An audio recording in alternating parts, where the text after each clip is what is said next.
Hey folks, welcome back to the Psychedelic Podcast. This is your host, Paul F. Austin, and today we're diving into the fascinating intersection of digestive health, plant medicine, and holistic wellness with Wade Lightheart, co-founder and president of BiOptimizers. In this conversation, we explore the crucial role of digestive health in overall wellness and how plant medicine experiences have shaped Wade's philosophy on holistic health and consciousness.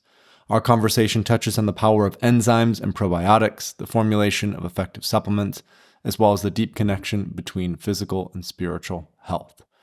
Okay, just for a little bit more context about Wade. Wade is a certified sports nutritionist advisor and a 3-time national natural bodybuilding champion. He has competed in both the IFBB Mr. Universe and the IMBA Natural Olympia by the age of 31, and impressively at 50 years old, Wade came out of retirement to win the Open Men's and Grand Masters categories at the INBA Ironman International, and then ran his first marathon in just under 4 hours. So in our conversation together, Wade and I discuss Wade's journey from bodybuilding to founding BiOptimizers, his transformative experiences with psychedelics and near-death encounters, the critical importance of enzymes and probiotics for optimal digestion, BiOptimizers' unique approach to product formulation and testing, the profound connection between plant medicine, healing, and consciousness, and the mission and future vision of BiOptimizers in revolutionizing health. All right, that's it for now. Let's get into our conversation with Wade Lightheart. Wade, it's great to have you on. Thanks for joining us. Yeah, really excited to dive into today's podcast, probably go in some areas that I don't normally go into. So hopefully that'll be some value. Yeah, that'll be even more fun. So the typical place I'd love to start is a little bit about your background. But before we get into that, I would just love to hear a little bit more about your last name, because Lightheart is a very unique last name. I don't think I've ever met anyone with that last name before, that surname. And so I'd love just to hear a little bit about, what does that name mean to you? Is there a way that you identify with it that would be interesting or unique? Like kind of any family lineage that comes up in that. I would just love to hear a little bit about that. Yeah, thanks. It was a name that came in after a transformative experience. I had a couple of near-death experiences and then went through some medicine journeys. And that name was given to me, and I took it on. And what was interesting is, if you look into the Kabbalion philosophy, like for example, in old Aramic text and Hebrew text and everything, numbers and letters have names, as well as the Pythagorean school of thoughts of in numerology and its various branches. And so I investigated a lot of that, and there's vibratory signatures within names and aspects. So for example, almost every famous person you ever met has changed their names for phonetic vibrations, and to use this sort of stuff to better align with their soul's purpose and destiny. And so after I went through a near-death experience, there was sort of a death that really happened. And I was also into Eastern philosophy and meditation. And typically when one makes a commitment to one's spiritual and conscious evolution, there's a dropping of the old name and emergence of a new name. One's usually given to you. And, it's something Ananda, with the Indian culture, for example. And so from that, I was provided a list of names from a Kabbalion stuff. And what I did is I actually narrowed it down to 3 names that I really liked. And then I shared those names with a pool of my friends. It was about 30 people that I shared that with to get a feedback, like which one of these names kind of feels right for you. And it came back 29-1 for Lightheart. So that's how that happened. So no one's ever asked me that question. You at least had one person who one dissenting opinion. One dissenting opinion. That person's not in my life anymore. Interesting, So right. Makes sense, right? Yeah. Well, it comes to that sense of alignment that you were talking about, right? Like there's a way in which the phonetic, and I've never heard that before, but it totally resonates. The phonetic vibration of what we communicate and say has been lost in English and in some of these ancient languages, but also indigenous languages. I know in the Shipibo, we've had people on the podcast before who talk about how the language itself is representative of the ecosystem and, the Amazonian context that folks are in. So that name, I think, fits you so well. So I appreciate you sharing that and kind of going off the cuff a little bit to start today. So I'd be curious to hear then, prior to those transformational experiences that you had, who were you? What were you navigating, and how did plant medicine or other transformational experiences help you to step into this new sense of self?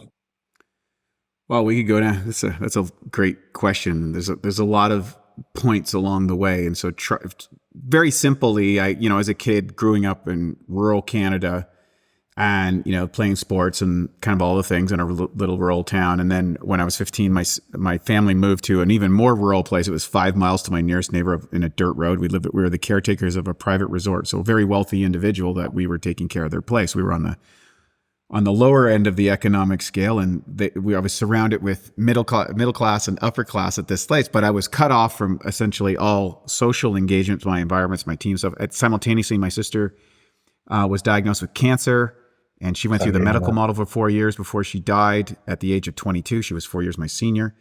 And I got a bodybuilding book from her just after she got diagnosed. And I got into, kind of building muscles. And, the awareness that I got from that experience, as tragic as it was, hey, your life isn't a guarantee and your health isn't a guarantee. So I got into exercise and nutrition and stuff from a bodybuilding. So maybe I could look good on, like, if you're fit and aesthetically, that would be probably a mitigation effect at an early teenage age. And then later on, after the Mr. Universe contest that I competed in 2003, which was many, many, many years later, 16 years later, I discovered that, there's a difference between fitness and health, fitness or aesthetics and health. You can be very aesthetic, you can be very fit, and you can be very unhealthy. And simultaneously, you can be quite unhealthy and not so aesthetically pleasing. So I made the false assumption and then learned on it. But along the journey, I went to University in New Brunswick to study exercise physiology. Oh, wow. And was very disappointed with the education facility, in that I had a lot of compartmentalized information, but it wasn't really integrated into some sort of holistic or applicable science that I could. And for me, it was the science of health and performance and vitality and strength and muscle and body fat management and stuff like that. And so after that, I just started looking for mentors. Concordantly, I had my first psychedelic experience in my, I guess it would be my last year at university. Okay. So we got introduced to LSD at the time. And I mean, that was a game changer. I mean, that just completely shifted time, space, and all that sort of stuff. Now, I've done it a few times, and then I was doing experiments with a guy that ended up being the head of the Gottlieb Space Center for NASA. We started doing radical consciousness experiments. For example, I took a course where I didn't open the book. I didn't do any stuff. I didn't do any courses, classes, or anything. It was a very technical course that had multiple choice and said, I think I can consciously mind intellect. And I actually submitted all of the testing parameters with him to see if I could get a passing grade on the test without actually going to the class, through intuiting what the answers were on the test with no background. It was like perceptual motor development for children, like really complex stuff. I get to the final and it's like, they said it's not 100% multiple choice with the children, it's only 80. So now I'm working out of 80. Well, interesting enough, I did that course and I ended up passing the course. I got a C+ in the course somehow. Wow. Just 100% fine. And my fallback was I was going to do submit the experiment as course accreditation in consciousness research. So I was really into, once I had kind of had that first experience of, mind altering states, I was like, okay, like I want to start playing around this. And of course my physicist friend was very interested in all that sort of stuff too. And then the ironic thing happened after all that. I had a bad experience in that I consumed a bunch of LSD that we believe was cut with strychnine. And I had my first near-death experience. And so, and in that was extremely transformational. And that's, I don't recommend it, by the way. But suddenly I was face to face. First, I had to face death. That was really terrifying. And then upon transcending that, I went through the life review and was brought into the presence of divinity, which was this infinite light that was amazing and perfect. And so all that. And in that, I wasn't being judged by God. I was judging myself in the presence of perfection, the Right. absolute truth of all time. And in that, I was taken through a life review, and then I was taken through a variety of the levels of hell, and out of hell, I would go back into these other lifetimes where I had full-on experiences, which I retain today, of multiple different lifetimes. Now, I knew nothing about, I knew nothing about past lives. I knew, I had heard about near-death experiences, didn't really know anything about them. So this was like super transformative, right? I had kind of given up on religion because I found some dogmatic aspects that were, paradigms that were conflictive of each other, and that was very helpful in resolving a lot of those elements. But it had the side effect of also seeing like, hey man, I'm in kindergarten. I'm not in university. I'm in kindergarten. I'm in this like totally. And so from that, I went out and started studying the field of health and worked through all these different areas. And then later on, as I progressed, went through a lot of different experimentation. Along the way, somehow I ended up winning a bunch of bodybuilding titles, representing the country at the Mr. Universe contest in 2003. And then came back on a raw food diet in 2007 after I kind of perfected the whole digestive system and breaking paradigms that were beliefs that you could do this. You couldn't be a bodybuilder or successful on a vegetarian diet. I actually did it on a raw food diet. And then from there, Matt and I had started a company that became BiOptimizers, and we were coaching all these people around the world and working out the protocols for both health and performance. And then that's led us to BiOptimizers. And then when I was in my turned 50, I went back to the World Championships again, won an Ironman International, did the World Championships again, and then ran a marathon. And then through these generations, I'll have little bouts of plant medicine ceremonies, usually when I've hit a kind of a spot where I have, conflicting paradigms within my mind or my emotions or my life, and the tools of meditation and contemplation and, mentorship or spiritual, advisors, which I maintain all of those things consciously, I'm not able to resolve out. So then that's what I'll use plant medicine. So I'm very sparing with my plant medicine stuff, but I'm highly intentional. And through that journey, I've experimented with a lot of different types. And I would say for the most part, I would give it about an 80-20. I think 80% I would say 80% of what you get was extremely valuable, and 20% might have been not valuable or problematic.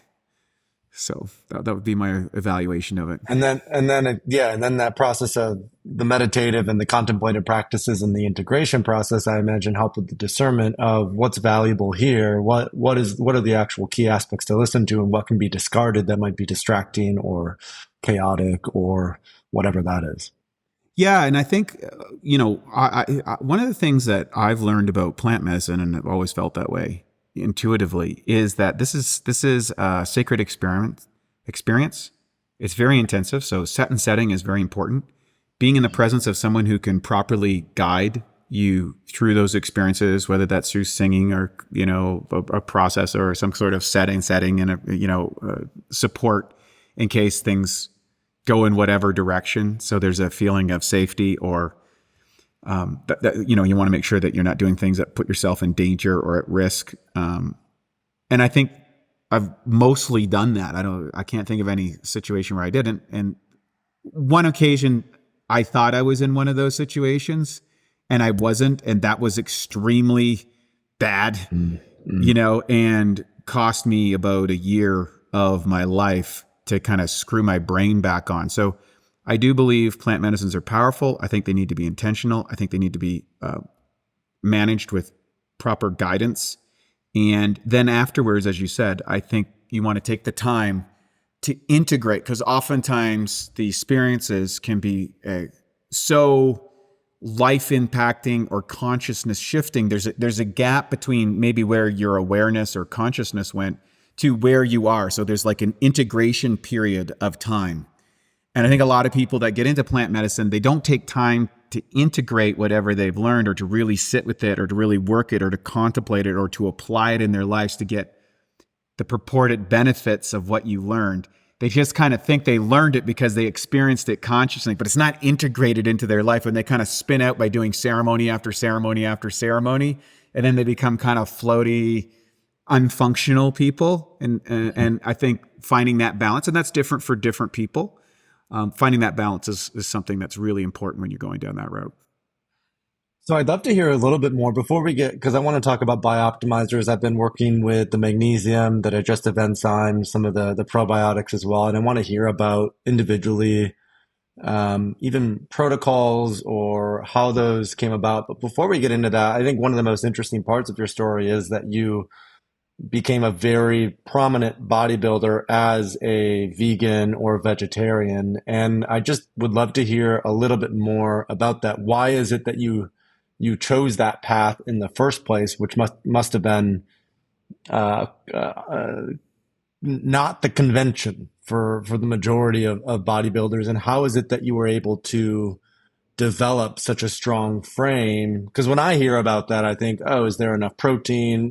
Can the gut digest all the beans and these other vegetarian proteins? So I'm kind of curious from your lens, what did you learn through that process of becoming a prominent bodybuilder as a vegetarian or even raw food vegan? Yeah, well, as you might get a tiny thread. I've always been one who would question the accepted norms, or what are the paradigms. And so if we understand society is, and since the Enlightenment era, as they call it, or the emergence of science, we set a set of beliefs or constructs. And those constructs have built the world that we live in today. The principles of the Newtonian paradigm of causality have built a reasonably predictive structure from which we can function on. We can build bridges, we can fly planes, we can build satellites, have cell phones. All of this has come out of the construct of the scientific paradigm. However, when you investigate the realm of the mystic lives within that world, but also outside of it. And I read a book called Autobiography of a Yogi in 1996. Yes. And in 2000, after I had gone through, after I had retired from the kind of the drug-induced bodybuilding in 1998, I'm coming around circular to why this is important. Yeah. So in 1998, I was competing in the regular bodybuilding circuit. I went to the national championships. It was a complete drug cult. And I realized that, well, not only did you have to have the genetics to win, you had to have the genetics to survive the amount of drugs that you were going to take in order to win. So I was kind of depressed about that. And then I started my nutrition store and everything, but I got caught up with the wrong people and went down a whole pathway of ecstasy and all that sort of stuff. And it was a really wild time for a year. And then that ended up into that's a whole book in itself. And then at the worst moment, I kind of crashed and burned and ended up drugged by some people and ended up in the hospital, and then had this life transforming experience with some wild people, and then got some books on common sense about yoga and psychedelics and medicine. I think it was by Vivekananda.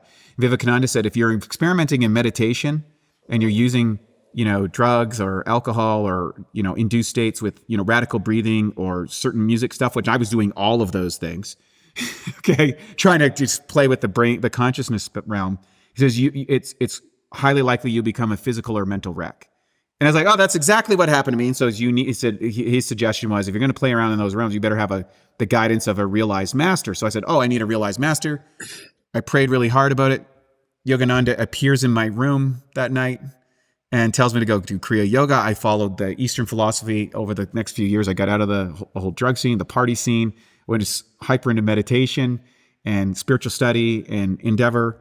And, 2 years later, I was literally standing on stage at the Mr. Universe contest as a vegetarian, in India, of all places. The contest was in India. This is really wild. And it was the first time it was ever held there. I got there because they changed the weight classes, and the guy that I was competing against, the one guy in Canada, I don't know if I could have he had beat me the year before. We were going to compete again. They split the weight category. We both won. We both got to go. And the rest is history. And so inside of that, I was trying to do part of the meditation process in 2001. I was like, okay, well, they said, for a meditation environment thing, it may be more advantageous to follow a plant-based diet, which was totally radical. And I said, cool, I'll do that. And simultaneously, they said, if something hasn't been created for you and it exists and it's right for you, it'll be created for you if you follow this path. I was like, great. There's no drug-free vegetarian bodybuilders. So I'm going to go down that route. And I'm going to test this paradigm to see if these guys, these mystics, are telling me what's truth. Basically, they're presenting a model that is outside the normal model of what's possible. And so, sure enough, it worked. Now, I made some I tried to apply a meat-eating mentality. I screwed up my digestion after the Mr. Universe. I gained 42 pounds of fat and water. I felt like crap. I met this other kind of mystical doctor, Dr. Michael O'Brien. He started teaching Matt and I about enzymes and probiotics and vitamins and minerals, like amino acids and stuff in their gut health. Nobody was talking about that 20 years ago. I went on his program. I got my health and my physique back in 6 months. I never felt better. I was super energized. And I was like, okay, I'm on this program for life. And then Matt and I just dove into this like the maniacs we are. We built a company around it. And we realized that we had an answer to a lot of the problems because like Hippocrates said 2,500 years ago, he's like, hey, look, all disease starts in the gut. Right. And then once I learned this, the aspects of enzymes and probiotics, and keep in mind, both Matt and I had been in nutrition at university, like we're at university levels of nutrition, both high performance athletes and coaches. There's a couple paragraphs mentioned about this in most nutrition books and then nothing. So we set about developing products like Enzymes, for example, that was highly proteolytic enzymes, proteolytic probiotics like P3OM, because the biggest cause of disease or disruption is undigested protein in the intestinal tract. And the biggest factor in recovery is being able to convert your protein into amino acids, right? So in other words, it's not how much protein you need, it's how much you can convert into amino acids that can be used for recovery or building neurotransmitters or whatever it happens to be. So after that, with those, we coached about 15,000 people and with doing these protocols and experimenting, and I was doing my own, and I was able to take my diet from 250 grams of protein a day down to 85 grams of raw protein. Wow. And went back to the Mr. Universe, or actually it was the Mr. Olympia because it was different federations, still world championships, and was better at 85 grams. So I'm like, okay, we've broken a paradigm here. We have proved it's not about the total amount of protein you consume. It's the total amount of amino acids you get into the system. And that's going to be determined by the state of your digestive tract. And if we can optimize the digestive tract, we can get better results. And so I went down that model, and I've been on a plant-based diet for now since 2000. I started in 2001 after reading a book called The Holy Science. That was the book that led me into it, which was Yogananda's guru. And it was just a wild experiment that I haven't stopped. So I'm not out there to advocate, don't be a keto guy or a paleo guy. I'm like, hey, find a diet that works for you. We wrote a whole book, The Ultimate Nutrition Bible, on it. It's how to be successful in any diet. What are the universal principles? How to get past the dogma of dietary, cultism, essentially. And, at 50, I was able to go back and do another world championships, win the Ironman International. And afterwards, after the bodybuilding contest in November, I got ready for my first marathon, ran a marathon. So to do something, again, totally the opposite of bodybuilding, so that I could take these universal principles and apply them in highly stressed, highly performance-based diet to prove the efficacy. And ultimately, we're working on this to produce the longevity model. So living strong and living long. are the mandates that we're advocating at BiOptimizers. So I'm not just talking about it. I'm not theorizing about it. I'm actually playing with those paradigms and trying to expose my own cognitive biases, which is very much aligned with what plant medicine does. It disrupts those patterns of thinking or that ossified version of reality and breaks it up. And I would say that in conjunction with the wonderful array of geniuses that I've been able to meet and help, educate me, those paradigm busters of plant medicine experiments were also formative in going down different paths and experimenting along with a solid spiritual practice. Wow. Thank you for sharing all that. So what I'm hearing is these enzymes, right? It's as you mentioned, it's not about grams of protein. It's about how much of that protein is converted into amino acids. And so my sense is with product formulation and development at BiOptimizers, that's been a core and central thesis is how do we develop supplementation then that supports the digestive tract? Because sometimes less is more is what I'm hearing from you. And if you have the right, let's say, allies and that digestive allies in that process, which the vast majority of us do not in a natural food diet these days because we might not eat enough fermented foods, or there might be glyphosate in our food, or there's so much crap, so to say. And so to have a healthy gut is where real health begins and starts. And so I'd love to go into a few more details now because I've worked with the digestive enzymes. I've worked with the proteolytic probiotics. Yep. Is that? Yeah, which means it digests protein. It's a probiotic that digests protein. Most probiotics digest sugar. Okay. And so having a proteolytic probiotic, both as something that converts protein into usable amino acid, but it also starves out bad bacteria because a lot of the bad bacteria, the disruptive bacteria, they feed on undigested protein and create a variety of toxins that have complications to health, vitality, and cognitive performance. And so let's talk a little bit about those products that you have at BiOptimizers. Give us maybe just a general overview of, over the last 20 years, how have you gone about product formulation?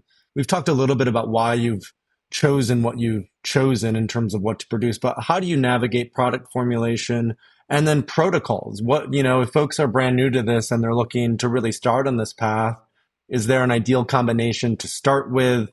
What do the typical protocols look like when improving digestion with enzymes or proteolytic probiotics, or even, one of your key products is also the magnesium breakthrough. We haven't really talked about magnesium yet, but I'd also love to hear about why magnesium. Yeah. So first off, when people have to recognize that we make an assumption that our digestive system we put food in and it works. And there's a 5-stage process: taste, touch, feel of food, sense of food, the sense of smelling, touching, tasting, stuff, that sort of stuff. In India, they actually do that. They actually physically touch your food, which is interesting. If you think in America, the most popular food is finger food, fries, burgers, pizza, things that you dip and eat. And there is an association with the food that is much different than fork and knife. Right. It's kind of fascinating. And so, we have 5 different electrical aspects that tie to the 5 senses with our fingers and hands. That's why we have 5 fingers, and they all relate. And this is well documented in classical Indian literature. But the next phase is we chew the food. It goes down into the esophagus, the esophageal sphincter, into the upper cardiac portion of the stomach. There, the enzymes present in the food are supposed to start breaking it down. Well, the thing is humans are the only species on the planet that cooks their food. They irradiate their food. They pasteurize their food. And what that does is it destroys all the enzymes. Why they do that? That preserves it on a shelf. Okay? If you destroy the enzymes, then you don't have to worry about it. Now, the enzymes related to a food also helps digest it. The other thing is in nature, you're going to pick up the bacteria with the food that are concordant with actually metabolizing that food. Well, through pasteurization, irradiation, and cooking, which help disinfect the food, it kills these elements that we would normally consume. So, whether you're herbivore, omnivore, or carnivore, you would get those enzymes present in the food along with the nutrients, vitamins, and minerals, et cetera, and building blocks and energy units. But everybody forgot about the enzymes and the probiotics. Also, you kind of tipped on this, and we have to deal with the pesticides. So if we go to the next stage of digestion, hydrochloric acid comes in, the food jumps into the lower part, the chyme kind of mixes together. Some of the enzymes would be deactivated as the acidic levels increase, and some would become active at certain pH levels, and that would continue down. When that's done, you have what's called bicarbonate buffers are released to neutralize the acids that goes in the intestinal tract. That's where your microbiome is, 10% good, 10% bad, 80% opportunist. There's hundreds of bacteria cultures. That's the way to remember, 10% good, 10% bad, 80% opportunist. And then finally, after you've extracted as much value, either energy units or building blocks, then you remove the waste, which is an also stage of digestion. Now, if you don't have enough bicarbonate buffers, things like magnesium and stuff, you can have stomach acid problems because you're leaking into the system. If you do not have enough hydrochloric acid, and that's quite common as you get older, you end up with a buildup of H. pylori, and then your food will ferment in that digestive process and create gas. It all pops the valve in the esophageal sphincter, and some of the acid splashes up to create heartburn or acid reflux. Very long-term detrimental. People take over-the-counter or prescription medication to neutralize that acid, which then further creates digestive health problems down the thing because you're just putting a Band-Aid on a serious problem. Then when it gets to the microbiome, we're actually feeding the bacteria. We live in a symbiotic relationship with these organisms, and they convert what we eat into either energy units or building blocks that create antioxidants. There's a whole bunch of things. So we actually have a microbiology lab in Bosnia with I think we're getting close to 20 PhDs and master students who are doing experiments. Basically, they recreate the digestive system to see if the digestion elements works or if we've got a nutrient with it that we're taking in, like our magnesium. They're seeing if it's going to cross over the intestinal barrier. They look under microscopes to see if it gets absorbed. They see what the bacteria are producing for elements from each one. And from that, we're able to take, say, a theoretical idea. Well, hey, if you took some proteolytic enzymes that help break your protein, if you took some hydrochloric acid, or you took some proteolytic probiotics, or you took these like cognibiotics, a probiotic strain that helps build neurotransmitters like serotonin when people can't produce enough serotonin. We can start building, mixing and maxing combos or ideas that we come up with and actually proving them for efficacy. And many of the integrations that we make are not intuitive. Like you'll think something's going to be like this and it's not. And then you think something like, for example, just adding a little bit of magnesium to enzymes or probiotics, when you take enzyme probiotics, has profound positive effects on your microbiome and your digestibility. So magnesium is like this miracle mineral that's involved in over 600 different processes. It used to be 300, but now they found it in 600 that we don't get enough of in North America. Like our soil, from using, in the last 100 years, we've had to use genetic engineering. We've had to use a whole bunch of, fertilizer to accelerate growth, which strips out mineral content and weakens the plant. And we've used herbicides, pesticides, and fungicides in order because the immune system of the plant isn't strong enough anymore. So we need to use these elements to kill off the bad guys. All of those elements disrupt enzymatic production of the bugs to kill them. And so we need these elements. And so through this process, we've identified that, it's not really supplementation. It's actually getting more enzymes and probiotics that we would normally get, but we can't get them anymore because our diet has changed so much over the last 100 years. But that's not a condemnative aspect. I think the government agencies didn't know this. They're regulating for a different reason. The medical industry is trying to do whatever. The pharmaceutical and chemical industry, they're just trying to mitigate these things. But we got way upstream to the problem and then saying from the upstream part, we can apply applicable solutions. And then behind that, one of the things that we also do at BiOptimizers is we create 100% money back guarantee on every product. Why do we do that? Well, we are not the authorities of everything. So one thing, if you go down plant medicine, psychedelic research, you become confronted with your relationship with consciousness itself on some level. Mm-hmm. And you start to realize that I'm just a tiny fraction of something so immense that, I need a little humility here.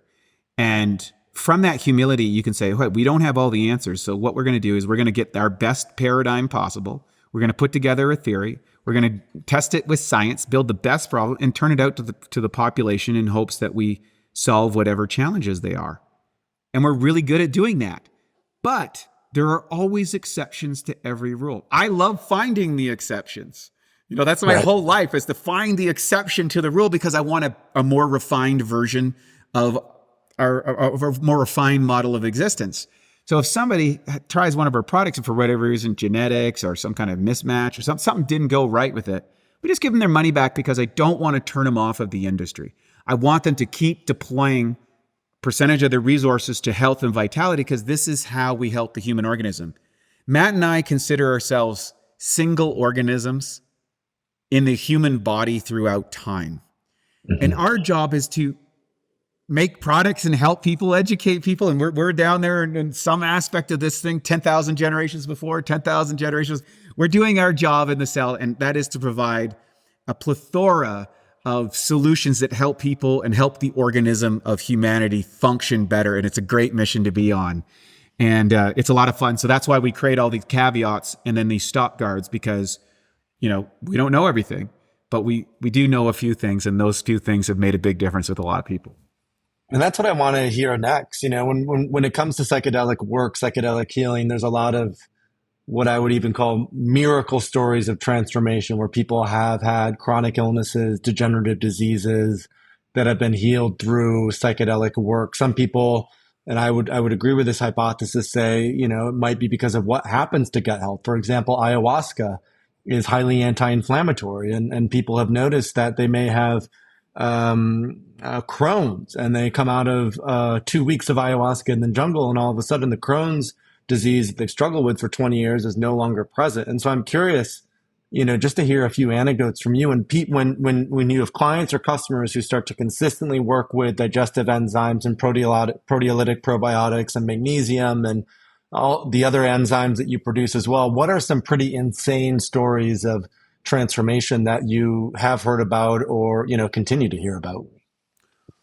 Thank you for asking me that, because, the pain that I experienced watching my sister go through the medical model, I can remember driving her, and I'm leading into something here.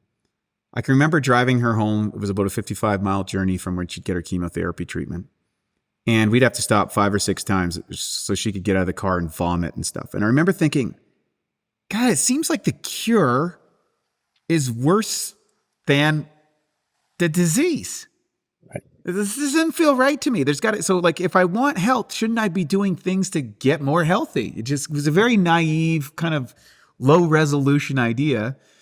And I kind of still expanded it. So maybe I'm still naive about it.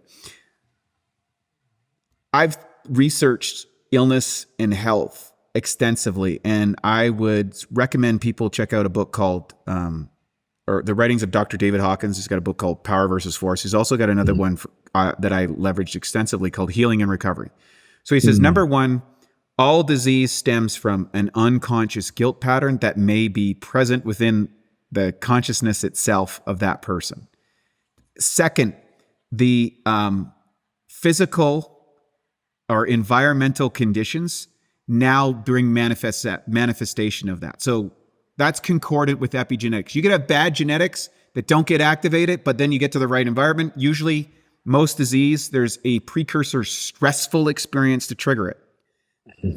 Fourthly, if you look at levels of consciousness in his map of consciousness, when a person gets up over 540, which is unconditional love, oftentimes there are changes in the electromagnetic energy of the person that facilitates remarkable healing. So that is the level of, say, Alcoholics Anonymous. Before AA, everybody died. There was no hearing of it. And Carl Jung said, hey, my craft or my science says, if you go into a spiritual thing, there are people that have made recoveries. And that was the beginning of AA, which has helped millions and millions of people overcome a deteriorative condition, because alcoholism and addiction is a disease. We have to look at it as a disease, which we require empathy and compassion. Empathy and compassion is really high up on the level of consciousness relative to guilt, which is way down at the bottom. So everybody has this unconscious guilt. So by bringing love and empathy and compassion, which is concordant with a lot of psychedelic experiences, yes, you do expose the dark side of shame or unconscious things or patterns of abuse or fear and anxiety. Those are part of the process where I think that's where good guidance and a good support group of using these ethnobotanicals and or entheogens in order, which is different than hallucinogens, and people have to know the discernment between the two of them, can facilitate a reworking of the unconscious aspects that we may have been masking through other behaviors or patterns of thought or things. And those manifest as both disease and as health. And by identifying and healing them, we can create a transformative experience. What happens inside the body by that positive beliefs or that reframing of a pain or an injury now starts to facilitate healing. And when you start facilitating healing, all of a sudden, the people, places, environments, things start to magically support you. Just like prior to, it seems like everything coming at you was like against you. So you move out of the victim and perpetrator and you become an advocate, an integrative part of consciousness itself. You're not separate from divinity. You're not separate from everybody else. The convenience of separation is how we play an individual game, and that's fun. But by transforming the little me into the big me, or the little I into the big I, then you facilitate a paradigm where the miraculous can occur. And this is where you'll start to see the transformative healings. I do believe there are some scientific validation about a lot of plant medicines and what they can do. I mean, for example, iboga and ibogaine and its ability to reduce the symptoms of people coming off like hard drugs like heroin and crack and stuff like that is fantastic. And you can look at some of the work around that. It's amazing. Or the ability to overcome depressing nature through psilocybin and depressants. I've had a number of friends that have been under the guidance of a naturopathic doctor to facilitate something they've been suffering with for 30 years and been able to come off it. Not everybody's qualified to do that. So I'm not, get a professional who's familiar with those things in order to kind of taper you off of whatever you're doing and then, create these experiences. So I think to encompass all that, what I've experienced is pretty much every single wild condition that you could imagine, from people on death's door, people not able to function because of digestive systems, people that were chronically depressed, people that couldn't build any muscle tissue, they just seemed to waste away, people that got sick with every little thing, they were permanently disabled from every little bug because their immune systems were compromised. The list goes on and on. Skin conditions, diabetic conditions, all that sort of stuff. I think there's a twofold aspect to what we provide. I think there is a science and a mechanism. If your biology is missing some of these elements, it can fix that hole. Second, concordant with maybe a psychedelic experience or spiritual work or whatever can transform consciousness, I think when you get your physiology in the right place, it makes it easier to have one of those experiences. That's why fasting has been used extensively in spiritual tradition and consciousness transformation, or, particular herbs and medicines and stuff throughout every single culture in history. And I believe that combination of working on your consciousness, taking the things that you do, facilitating journeys in order to intentionally either transcend the experience. So you may be healed and not recover. Right. Or you may recover but not be healed. Ideally, you would like to heal and recover. And I think Dr. Hawkins' work illustrates that very well. And we're just a small part of that puzzle. And it's been a great journey. And I've had so many people that's had, transformative. We can't make statements about medical statements because of liabilities and things like that. Yeah. But there's a lot of people that depend on our products daily and wouldn't live without them, because for them, it's changed it. I was looking on your site and it's like you've helped over 570,000 people. It's probably, you probably grow that by about 1,000 to 2,000, maybe even, every month, if not every couple of weeks. And so the scale at which you've been able to have impact is important. And I think the point that I wanted to follow up with, which you touched on briefly, is having these transcendent mystical experiences, which can shift, let's say, the vibration or frequency of the world that we engage in, is necessary. And if it isn't paired with actual behavioral change, whether that's changing your diet, your sleep, your exercise. So that's why that, as you mentioned, the set and setting and the integration is so important, because people can keep doing medicine, but if they don't fix their gut health, if they don't make an intention to really heal mind, body, and spirit, then they may recover, but they may not fully heal, or they may be fit, but they may not have the health that they're actually after. And so I find it's not either or. It has to be both and based on our conversation so far, and I'm totally with you on this, I think the biggest missing component for most folks these days is gut and digestive health, because as you mentioned, even when you were learning exercise physiology 25, 30 years ago, there were just a couple paragraphs. And it's similar with psychedelics. You talk about psychiatrists who went to medical school, they might have a single chapter in all 4 years of their medical training that's about psychedelics, when in fact, there's so much more specifically from Eastern philosophy. And that's another thing I'm picking up on in this conversation is you're very rooted in, Vedic philosophy, or you're very rooted in some of these Eastern lenses that really help us to look at not just ourselves as an individual cog in the machine, but something that exists as a greater biome in many ways. Yeah. And I think, these traditions throughout the world, and you can study the various traditions in South America, in the Middle East, and in the Far East, and the level of historical evidence of transformative ethnobotanical components combined with dietary restriction, spiritual based practices, and basic health hygiene is the combination of almost every single culture that facilitated healing. But somehow we got so married to the Newtonian paradigm of pharmacology and surgery as the only mechanisms. And that's been built into our government, built into our education, built into our perspective, both as an advocate and as a limitation. That's the paradigm that we are caught in. And the reality is this. Right now, the third leading cause of death is medical error. So if you go back to the 1960s, the advances, particularly in early detection for disease, and I think in surgery, have increased life expansion about 20%.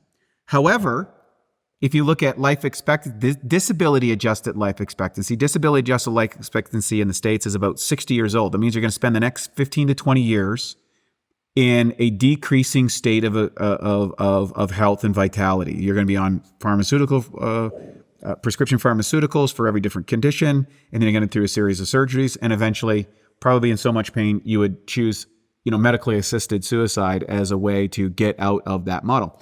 Now, I'm not being condemnative when I say that. That is just the facts. So we've milked the pharmaceutical cow to its limit, and there is a place for those elements. But here is this whole dearth of traditional values that were poo-pooed by a lot of those industries that are now reemerging as doctors and medical people have become frustrated with the system which they're handcuffed in, and are seeking other forms and have the cognitive capability and the expertise to apply it. And so we're there to try and bridge that gap for the population to say, hey, look, you don't have to hate vanilla to love chocolate. You can still have the pharmaceutical world and the surgeons. They're great in acute care. They're great on that. There's a lot of hardworking people. Awesome. But there's also this other area that can allow you to transcend the limitations of that paradigm. Why wouldn't you experiment with that? And now it doesn't always work out the way we want, but hey, life is short, and why not, explore a bigger variety of the human domain than to restrict yourself to the narrow. And that's been something I've been on my whole life and will continue to do for as long as possible. And I haven't done a plant medicine ceremony in quite some time because I felt no need for it. And when it comes up and emerges, I'll be happy to do that. Well, I'm thinking of a new nickname for you. I love the optimized philosopher because thank you. Your last name Lightheart speaks to how open your heart is and how much love and compassion that you've woven into this incredible company that you've built, but I think also your capacity to see things from multiple angles, recognizing the truth in it all, that sort of integrated way is so powerful. So Wade, I appreciate you joining us for this podcast. I'd love just to end with one more question, which is, you've been building BiOptimizers for 20 years now. I think I saw since 2004 is when you first started doing the formulation and working with Matt on this. What would make this not successful isn't the right word, but if BiOptimizers is to achieve its mission in the world, how will the world change as a result of that? That's a great question. We have this morning I read it out to our team. We read a vision. And what I love about BiOptimizers is we are a whole host of really smart, motivated, passionate people. We got tech guys, salespeople, operational people, manufacturing people. Like we got all these people working together like an organism. But what is our goal? And our goal is to create a new paradigm of health where the world accepts that you can live longer and you can live stronger during that duration than ever before, so that you can contribute your unique gifts and your vitality in whatever that single cell part of your life is designed to do in the human body throughout time, that you can do that to the best possible capacity with the least amount of friction, disease, degeneration, and, when I would say disillusionment, because so many people go down the road of family and career and success and fame and name and gain, wind up in a place where they're like, I missed the boat. I didn't quite get it. I somehow, and I believe that's the wheel that keeps us coming back and back because of the unfinished desires. I would love a place where people can consciously choose to leave because they finished their work, as opposed to leaving with unfinished business. So my goal is that when I'm done, however that's determined by the big guy or the big girl or the big thing that's running the whole show, that I merge into the infinite light and BiOptimizers plays its roles to whatever the divine plans. And hopefully that is to bring a new paradigm for health and vitality to many people and to end the suffering, the needless suffering of so many people. And I'm very passionate when I read those testimonials. I love it. I read it to our teams. I read them all. I think about the little old lady that, couldn't go to the bathroom or would have disaster pants when she couldn't go to social occasions. I think of the mother with the kid that's always sick that doesn't have to do with it. I think of the high performance athletes in the sport that I love that are using this to extend their careers. I'm thinking it to the high performer who's, stressed to the max, and something like magnesium helps them sleep better and makes them function better. Like all of those elements, those testimonials, I literally envision people through the stories, and I just want to help more and more people because that's what my purpose has been. That's the job, and BiOptimizers is an extension of Matt and I's vision in order to do that. So hopefully that will continue on long after I've left. Thank you, Wade. I appreciate that. So for folks who want to learn more about BiOptimizers, it's bioptimizers.com. That's bioptimizers.com. Check out their magnesium breakthrough, the HCl breakthrough, the enzymes, the proteolytic probiotics. There's also, I think you just came out with a mushroom collagen powder, which is mushroom breakthrough incredible. Is a killer. It's a killer for BNF production. It's 1.2 pounds of mushrooms, the equivalent of in every single serving. Wow. So dose is powerful. And so when people take that regularly for a week or so, they're like, oh, wow, my brain is really firing on all cylinders. So yeah, it's a great product. Yeah. So check that out. I think we have a code, use code Third Wave for, I believe it's 15% off. And social BiOptimize is on social, it's BiOptimizers. Any place else you'd love to point folks, just as sort of a final pass before we close one today? of the things that I do give away for free is a course called the 84 Days. I've broken down health from a cellular level. I call it an awesome formula. It's a 7-step process. We're not in there to sell about supplements. I'm there to teach a pathway based on first principles that allows anybody to experience awesome health. I give it away for free. And the reason I do that is you can't supplement your way out of a bad diet, but even the best diet or lifestyle that you can have can be enhanced by the right supplements for you. And with that course, it'll help you discern what is right for you and what's not okay for you. And that's the most important aspect, that you develop discernment. And so I give that course away for free. It's on the site, BiOptimizers.com. Take it. People love it. And it just provides a framework to kind of navigate all the confusion. Great. Well, again, Wade, thank you so much for coming on and sharing just a slice of your story and your brilliance with us today. It was a real honor to have you on the podcast. Folks, check out BiOptimizers.com. And it was great to have you. So thanks again, Wade, for popping on. Thank you. Hey listeners, Paul here. I hope you enjoyed our episode today with Wade. A quick reminder to head to the link in the description of this episode to see the full show notes and any of the links that we mentioned in the episode. And we'd love to know what you thought of the conversation. You can let us know in Third Wave's community platform, where you'll find support, discussions, as well as educational resources. Sign up for free at community.thethirdwave.co. And make sure to follow the Psychedelic Podcast wherever you get your podcasts so you never miss an episode. And if you found this episode inspiring or helpful, please consider sharing it with a friend. Thanks for tuning in, and we'll see you next week.